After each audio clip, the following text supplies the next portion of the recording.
Hello everyone and welcome back to another Marvel Crisis Protocol unboxing video, and today for you, finally, after a massive delay for the UK and the rest of Europe compared to America, we have CP34 and 35, the first wave of Inhumans for the game, Black Bolt and Medusa, and then also Crystal and the ever faithful good boy Lockjaw, even though he's technically a human that turned into a dog when he became an Inhuman or something. It's weird.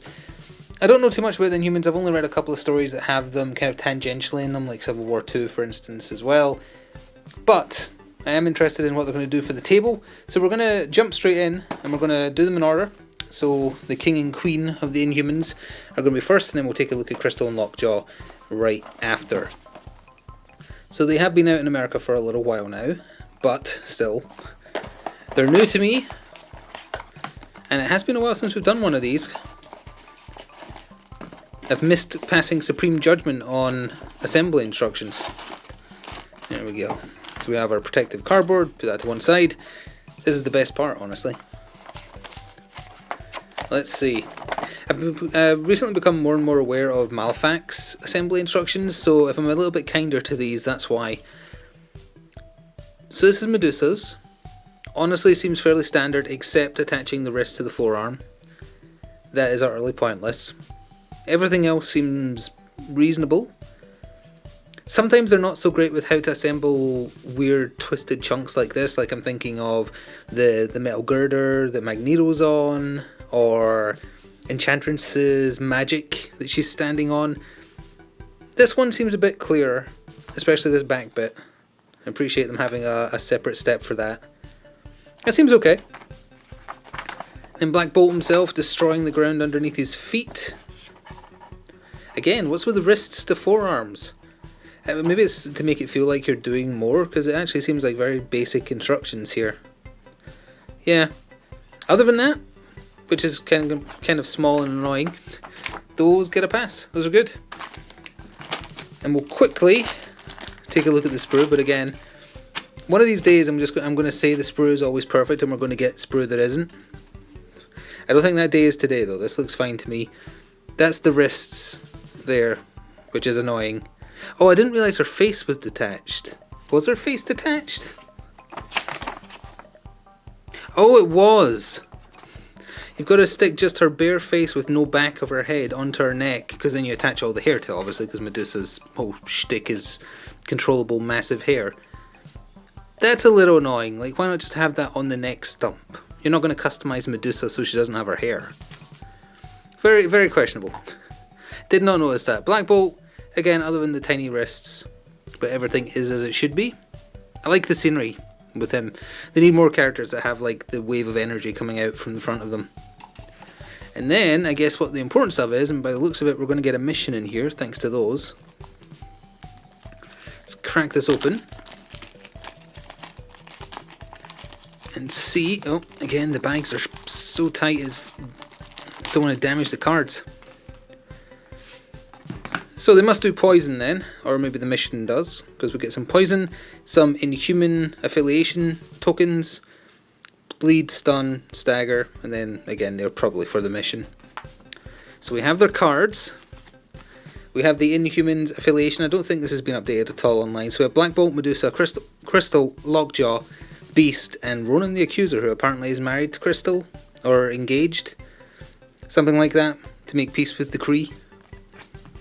We do have a mission, and then we have some cards.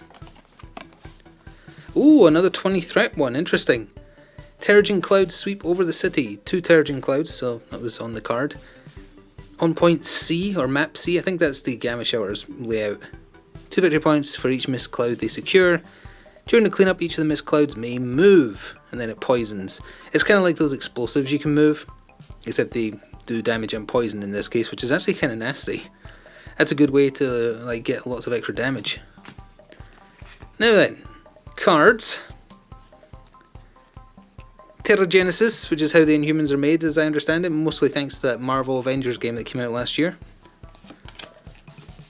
Any Inhuman character may spend 3 to play this card. Choose an enemy character holding a civilian token within 3 and roll 4 dice. 1 damage for each wild, crit, or hit rolled. If the character is dazed or KO'd, you can score 2 victory points. That seems really, really good.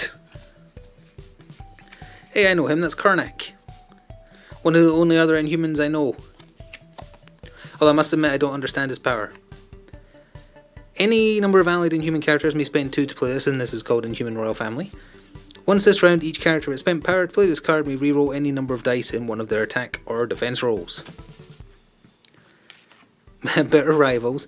Yeah, I don't think Tony Stark and Medusa get on because of what he does in Civil War 2. Any character can spend 3 to play this card. It's actually unaffiliated. Choose an enemy character. Until the end of the round, other enemy characters within 3 of the chosen character roll 1 less dice on attack and defense. I don't like how Medusa is drawn there. At all, honestly. That's fine. Hey, Miss Marvel's there too. The best part of that Avengers game that came out last year. Any injured Inhuman character may play this card.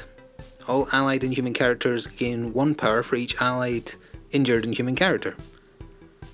Huh. So you play it for free, and for every injured Inhuman, you gain power. It's like they're getting a second wind. So now's the important stuff. They're cards, and we'll start with King Black Bolt, as my dog sneezes in the background, who has possibly the worst real-life name ever, which is Blackagar Boltagon. Sounds like a Pokemon. Anyway, 5 health, medium move, size 2, 5 threat, so a little expensive, 4/4/2 defense though. I don't know why he's so weak to Mystic. I'm trying to think. Again, I'm not that familiar with them, so I don't know. Maybe that's just an Inhuman thing.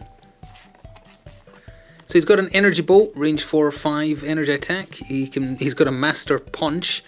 It's a range 3 punch, 7 physical for 4 power. If the target's size 4 or less, after this is size 4 or less.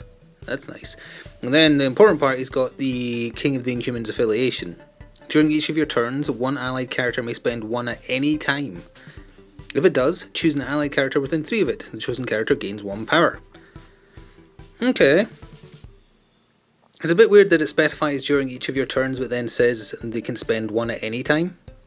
But I guess what I mean is any time in their turn. So it's a way to share power to who needs it. It's interesting. Focus power during the next attack action made by this character this turn, add 2 to the attack. Okay. Seems like he's quite power hungry. Anti-Graviton Field. When this character is targeted by an attack, it may use his superpower, add 2 dice to his character's defense.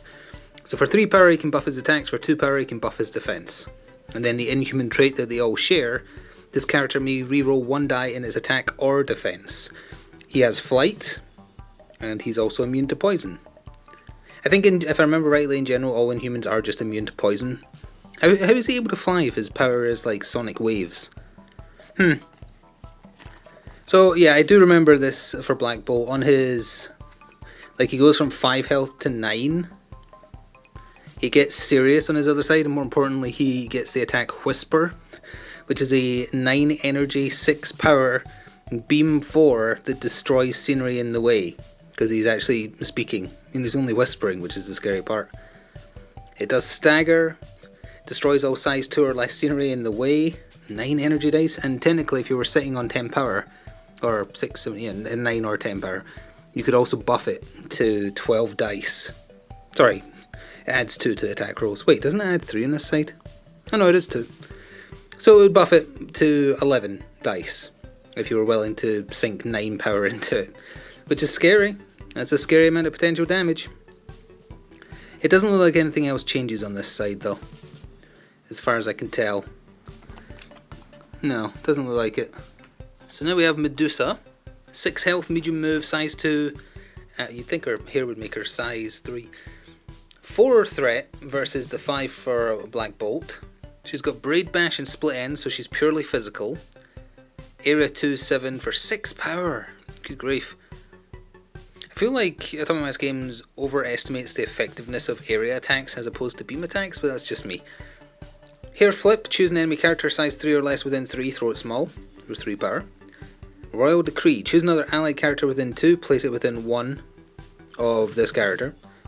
And they can only do that once per turn, and that is 2. I guess she's picking them up with her hair and moving them. Inhuman, so reroll 1 die in attack or defense rolls. Living Strands, when advancing or climbing, enemy characters cannot place a movement tool overlapping this character's base. Oh, so it's like Angela. Enemy characters cannot reroll or change attack dice when targeting this character with attacks. That's the important part. And immunity to poison as well. She stays on the same amount of health on her wounded side, 6 HP. Doesn't look... Oh, actually, no. Hair flip becomes... Oh no, it stays the same. I thought it said max flip. It looks like nothing changes on this side. 333 defense, which is what I forgot to mention. Also, I just realized her name is pretty Medusilith McQuillan Boltagon. That's the evolved form of the Boltagon Pokemon, if you aren't aware. Alright, so that is the King and Queen of the Inhumans. Let's go see the Princess and her loyal servant. Alright, Crystal and Lockjaw, let's crack in. Lockjaw is on a hella size base, which I always forget the number of, but the base is one size above your standard base size. Protective cardboard, the best part. Alright, look how adorable Lockjaw looks. With his slobber and his blepping tongue. So you have to do his little tuning fork into his forehead, which is a little, you know... But he's so attaching the upper half of his head to the lower. That looks disturbing. Don't look at that. The rest of it is pretty basic, especially given his size, so that's totally fine. Crystal, she's very dainty, so thankfully there's no forearms to wrists. It's just pardon me, just hands to body, legs to body, and then the rocks that she's standing on. Her whole shtick is she has control over the basic elements, as far as I'm aware, like fire, water, wind, etc. So, the Sprue, again, no reason to believe this won't be perfect, but one of these days I'll say that and I'll be wrong. Your basic choices with 2 large bases for Lockjaw, and your basic Sprue 4 for Crystal. There's Lockjaw's, so I just saw his upper head, it's like a Five Nights at Freddy's type thing with his lower jaw being down there. But yeah, simple enough, and he is a very large dog. And then Crystal, again, very, very dainty, she's very small. Her head's probably the smallest part here to get on, so it'd be a little bit finicky. But other than that, seems okay. So, there's a Lockjaw Token. I don't know why that exists, but there is. Let's very carefully... Oh, I got one card out. There we go. I damaged the Crystal one ever so slightly, unfortunately. So we've got some Incinerate tokens, Slow, Stun, or... Yeah, that's Stun, right? I always get Stun and Stagger confused. But more importantly, a Lockjaw token. Okay. Let's see here. Last minute save. So that's Lockjaw saving Doctor Strange, which is very nice art.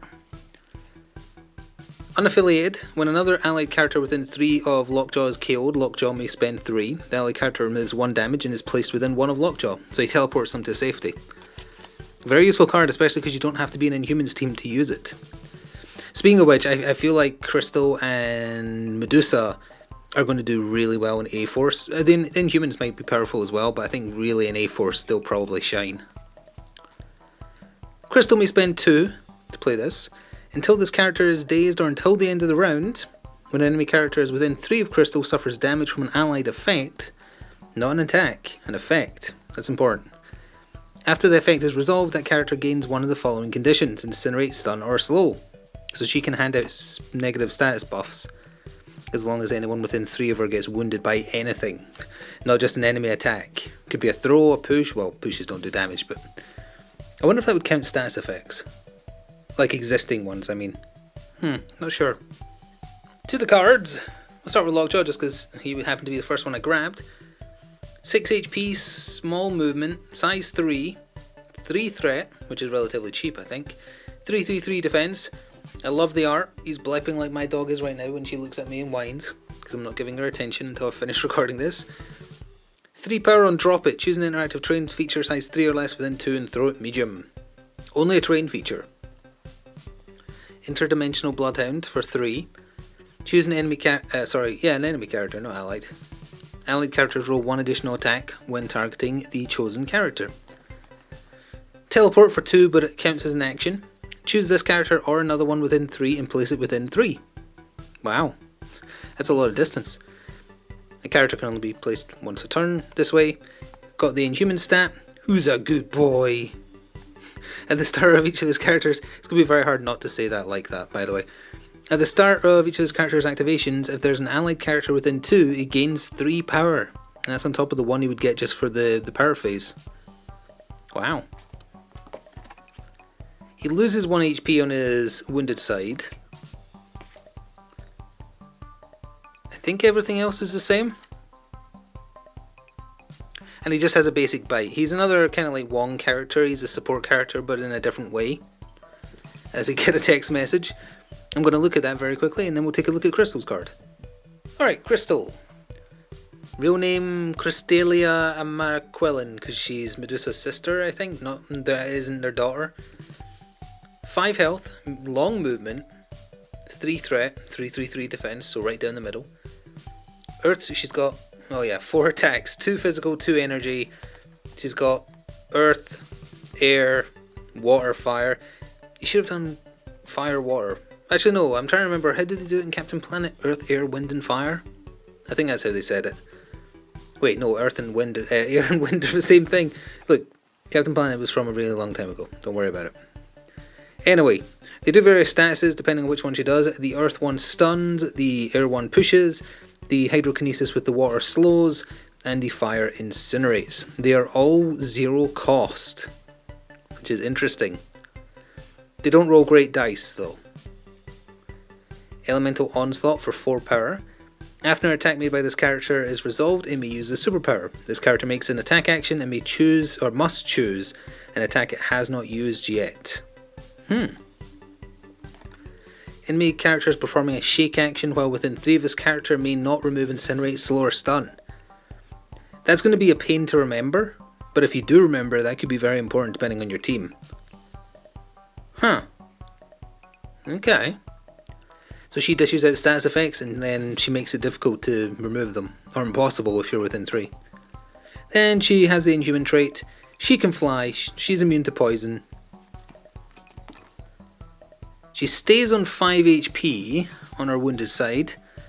I'm not as keen on her face on the other side of this. It looks a little weird. I think everything else is staying the same for her as well. It looks like it to me. I think this is the same. So she doesn't change much, 10 HP in total, but a lot of 0 cost attacks. You're only rolling 4 dice for them, but if she can get a status effect applied, especially if you use Elemental Infusion, which costs 2, and she's not using her power for anything else really, that could be annoying at the very least and hopefully powerful against the enemy. And last minute save for Lockjaw seems really good. So that is wave 1 of the Inhumans for Marvel Crisis Protocol, that box and the box from before. Not sure what wave 2 will be, there's none revealed yet so far. I don't think there's a release in April. I think the Deadpool release has been delayed. Oh no, wait, no. It's been delayed till April instead of March, possibly, when the first wave of the X-Force is out, like Cable and Domino, Deadpool, maybe Sin and Viper for Hydra / Cabal, I don't know. Things are a little bit weird right now. There's, with everything going on in the world, delays and such and everything else. The release window is a little bit up in the air, and they've been teasing like Luke Cage and Iron Fist and whoever else. So I don't know who will be next unboxing. They're all characters I'm interested in though, so I'm looking forward to seeing them. As far as the next Inhumans we'll probably see Karnak and Miss Marvel. I think that would be a nice box to get, but they haven't like even hinted at them, but that's just who I see being packaged together as far as like other main Inhumans go. Beyond that, I don't know enough about them, so I don't know. But anyway, thank you very much for watching this. See you in the future. Might do a painting video on these. At the very least, you'll see them on the table as soon as possible. Thanks for watching. Ta-ta for now.